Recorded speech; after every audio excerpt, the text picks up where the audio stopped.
Measuring campaign results with Easy Texting. Easy Texting's reporting tools provide valuable insights into the overall performance of your text campaigns.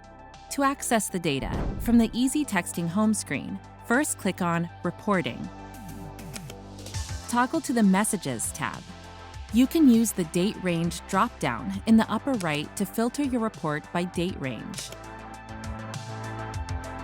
The Value tab will show raw numbers for each metric.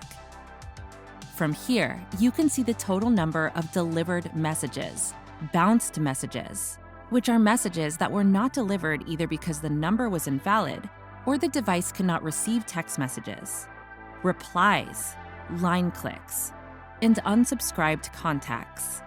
You can also toggle to the Percentage tab to see the same information presented in a percentage format. Congrats! You've now explored how to measure the results of your Easy Texting campaigns.